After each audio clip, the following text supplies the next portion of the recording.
Hello everyone and welcome back to another episode of Let's Play Pokemon OmegaRuby. I'm your Spooky Gamer. In the last episode we made our way here to Slateport City, but we also kind of have a little bit of a special treat for everyone. As you can see from the bottom screen, we've just received the Eon ticket, and for anyone who doesn't know what this is, it's something that started on the, on the date of release of Pokemon, so that way people were able to start distributing it to other people. It's something you can normally get by Street Pass. You can also get it from certain stores. They can help you distribute it. And once you have the Eon ticket, you can start spreading it around like wildfire through Street Pass to other people that you just happen to walk by. My other DS, which happens to be on right now, had it, and then I had my capture card nearby, and it ended up Street Pass picking it up. So that's something that we get to do later down the line. And as you'll see on the buzz nav, you'll eventually see that she starts talking about Sarah, and obviously it's talking about a different Sarah rather than this one, because we don't have secret bases yet in our game, or this one. So I mean, that's kind of how, as you can see, the Great Flag Hunter, it took this over from my other game, my AlphaSapphire, with me going and getting a flag from one of the other bases. I've been trying to slowly get as many flags as I can, just to, try and get a good number of them and get my rank up, of course. But for those of you who have power save, I'm going to mention this as well. Yeah, anyways, I thought I mistook that for something else, because I thought I saw my friend's name in that for some reason. I don't know why. But anyways, like I was saying, for those of you who do have power saves and don't feel like doing the ranking up thing to get through bronze, silver, gold, platinum, and all that other crap, power saves apparently has recently updated with some newer type of codes.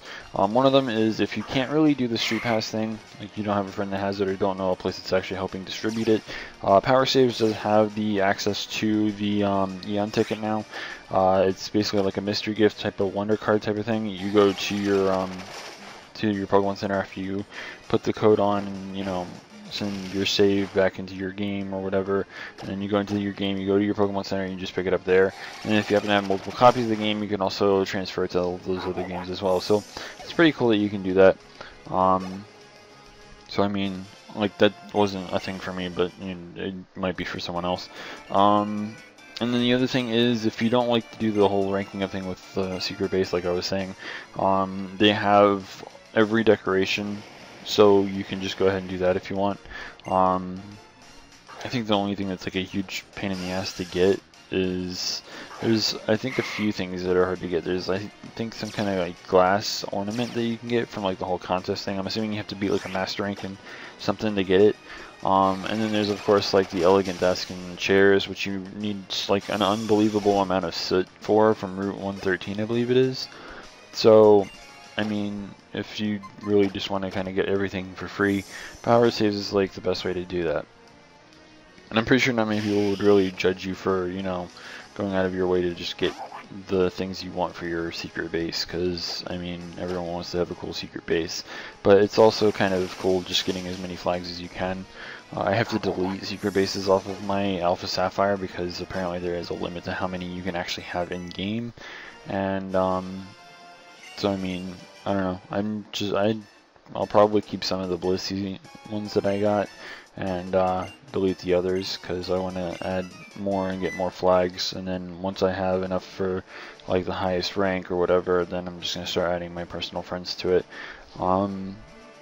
Another little fun fact is that at some point we might actually make a little QR code for a type of Elite Four type of thing. So I mean, I don't know, if that ever comes to pass, then I'll probably share it with other people, and why not? So I mean, if that's something that people want, feel free to let me know. Of course, it's not going to probably happen for a while. We need everyone that I'm close friends with to kind of get their shit together and try and figure out what they're going to do. I honestly want it to be an actual Elite Four, where each member of the Elite Four has a specific typing that they prefer to use, and then have a champion that does whatever. I mean, I don't know.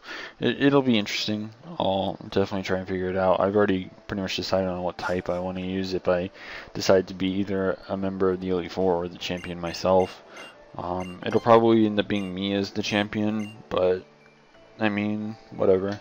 Also, I just did this for literal lols, as you can kind of see. I don't really know what I like how it's apparently an uplifting story. Lol, lol, lol, P, lol, lol, lol, lol. Because I accidentally pressed P for some reason. But, yeah. So, I mean, if I can get around to actually working on an Elite Four, then, you know, technically I have 2 members. I can count this game as well at some point once we complete it or something. But, yeah. So, I mean, it'll be something that we get around to eventually.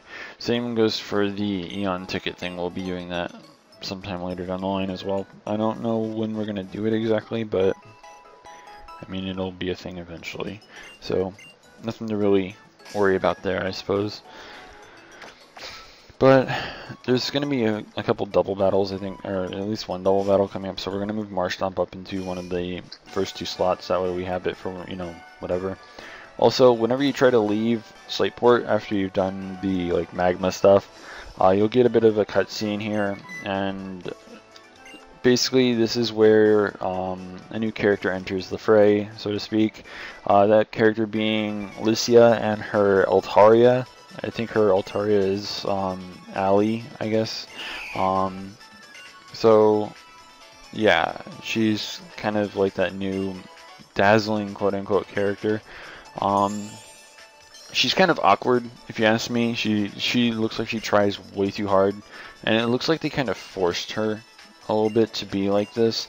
I don't know why. It just feels like really forced that she is the way that she is, and in a moment you're gonna just see how awkward this actually is. Like, she actually kind of looks normal the way that she is, like, and it goes with her personality.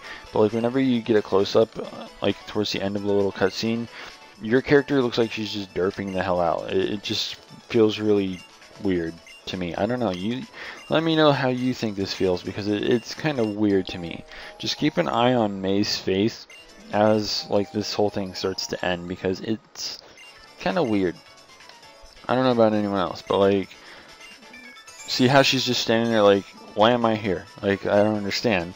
Like, she's just like, what's going on? What did I just get into? Like, and I don't really blame her. She kind of just drags you over and says, yeah, here you go. You're going to be the next big contest star or whatever.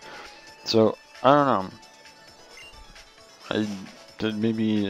Maybe I'm wrong. I don't know. It just feels weird and forced. So, I don't know. But, I mean, it's cool, I suppose. I mean, I do like the whole contest thing. I've actually played the contest, so I don't know if I mentioned this before or not, but yeah, I've actually played a couple of the contests.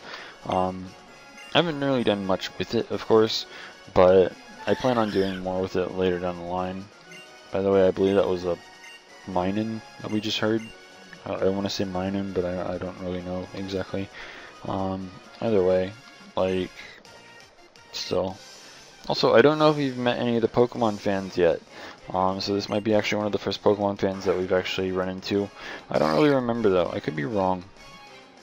And I haven't heard that music in this Let's Play yet. So, or at least if I have, I don't really remember it at all.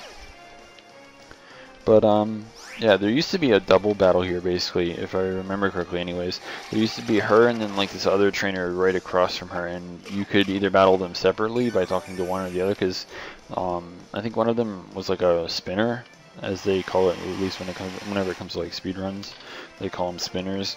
One of them was, like, a spinner that would move around, and then there was this, I think it was this chick who was kind of like a stationary trainer that just stood there. So, I don't know. It was a thing back then, if I remember correctly. Also, we're going to be replacing Mudshot for Mud Bomb. It's got slightly more base power, and I think it has the same accuracy. So, I mean, why the hell not? It's a better ground move. Honestly, like, if it wouldn't seem cheap, I would probably transfer it over to my AlphaSapphire so I could maybe move tutor it and give it some good TMs and whatnot. But at this point, like, if I tried to do that, everything I have would be OP as hell, and I don't really want to do that. I might transfer over something later down the line just to give them a very important move. I've considered transferring over Curlia to give it Thunderbolt, because it's going to be kind of necessary, but only like during one instance, really. And part of me has actually been tempted to give something like Waterfall or something to Marshtomp. Nothing like any more than that, but like part of me has been tempted to just give it a good physical move that has stab, because I mean, let's be real, like Tackle is basically our main physical move outside of Rock Tomb, and Rock Tomb isn't really useful in every situation. Neither is fucking Tackle for that matter, but not much that we can really do about that, I suppose. Now, I'm sure everyone already noticed, if you remember the old games anyways, the trick house is there. We will not be doing that until the next episode, of course. There's a lot of trainers out here, and there's also the fact that we only have like 5 minutes left to really kind of do whatever in this episode. So we're just going to go ahead and take on this route and the trainers that you can find on it. Also, this is, I think, a new Pokemon that we haven't seen yet in the game, which is Roselia. This is something we're going to be finding a little bit later down the line as well. You can find it in the wild to the west of Mauville City, which, by the way, if you haven't gotten the game yet, haven't beaten it, haven't destroyed the game, just been like, okay, I'm done in like a day, when you get to Mauville, you will probably be very, very, very, very surprised. I expected a lot different. I expected something very similar to the original rather than what we got. And to put this into perspective, really, it's completely different. Literally, like, completely different. Like, take a blank piece of paper, which would kind of represent, the original Mauville, and then add, like, all these scribbles onto that piece of paper. That's what the new Mauville looks like, basically. So have fun with, like, the way that Mauville looks now. I'm still getting used to it, despite the fact that I've beaten the game. So, I mean, I don't know. Should be interesting for other people, but I mean, and like I said, there is at least one double battle here, and this double battle carries a Plusle and a Minun, so having that ground type move is very nice. But so I mean, that's part of the reason why I put Marshtomp in the first 2 slots.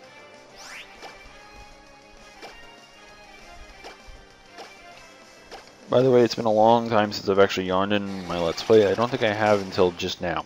So, apparently I didn't get enough sleep, which is pretty bad. But, I mean, I don't know. I don't know why I even yawned, for that matter. It's not like it's really late for me. I woke up 2 hours ago. So, I don't know. Maybe I'm still got the sleepy shit going on. I don't know.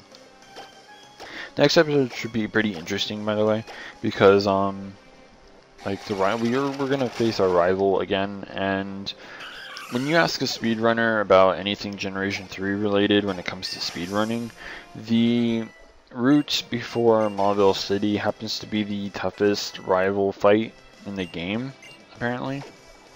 And by in the game, I mean literally any Pokemon game ever. And I kind of find it interesting that it's like that, but I mean, I don't know. It seems weird to me, but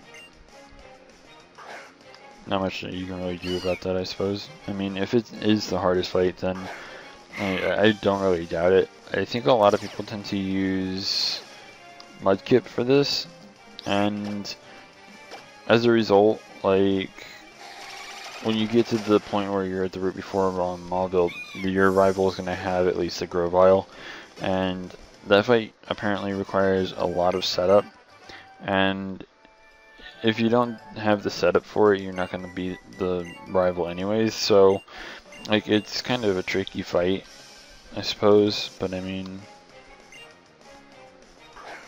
I don't know. It's a weird fight to me, really. It really is. I really don't know how else to really describe it. Like, I'm not really looking forward to it myself because it can be a major pain in the ass. So, I don't know. I'm just kind of praying that my levels are fine. I'm going to have to check it off screen just to make triple sure. But, yeah. So, I mean, it's something that I'm kind of hoping my team is prepared for. I think that it's pretty well prepared, but I could be wrong, of course. So, I don't know. I'll have to definitely double check it. By the way, like, they changed so much in Mauville, by the way. It's unbelievable.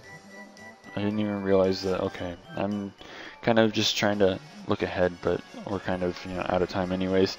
So in the next episode, what we're going to be doing is we're going to be taking on the Trick House, continuing through Route 110, and taking on our rival, as I've already mentioned, and hopefully we can get to, well, okay, not hopefully, we will be getting to Marble City in the next episode. So yeah, be sure to stay tuned for that. If you haven't already, don't forget to rate, comment, subscribe, and until next time, this is the PokeGamer, signing out.